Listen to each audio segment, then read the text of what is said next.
Hello everyone, Tim here from Youth Work Hacks Q&A. Today we're answering the question, do we need to use commentaries as youth leaders to prepare talks for young people? Before we get into that, quick shout out to Open Doors Youth. OpenDoorsYouth.org are a great organisation that works with persecuted Christians around the world, and particularly the youth side of it helps to resource youth leaders like you and me to talk to young people in our groups about those persecuted Christians. They sent me this t-shirt, which is epic, but they are an amazing group. Please do check them out. On to today's question. As a youth leader, do I need to use a commentary? Well, first off, what is a commentary? If you switch on a movie and switch on the additional features and find director's commentary, when the movie's playing, there'll be a voiceover where the director will be speaking over the scenes, explaining what's going on, explaining what went into it, and helping you understand and see things that you wouldn't have otherwise. A Bible commentary is much the same thing.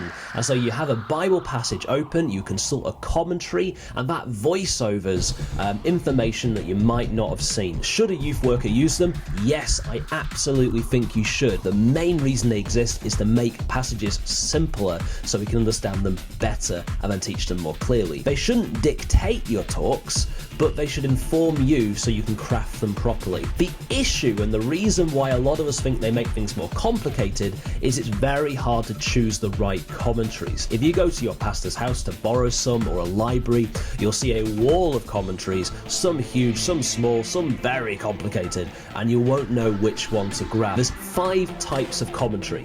There are introductory commentaries like this For Everyone series. If you open them up, they tend to deal with large sections at once, 20, 30 verses at once. And these are there to give you good context, good overview. These are designed literally for everybody.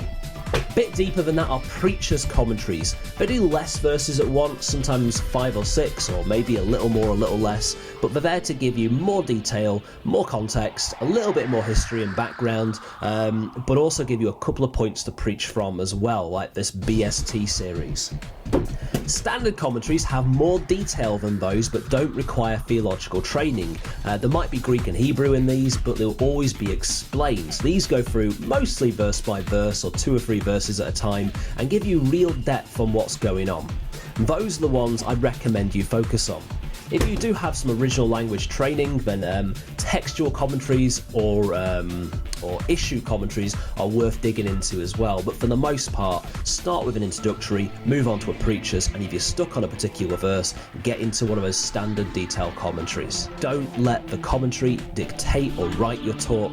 Just use them as information for you so you can craft the message better.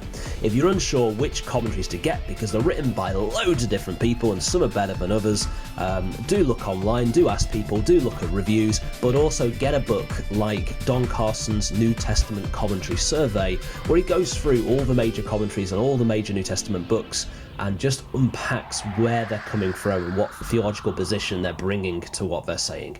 Hopefully that's helpful. So yeah, use commentaries. I think they're useful. Don't let them dictate the message, but let them help you craft it. Thank you very much.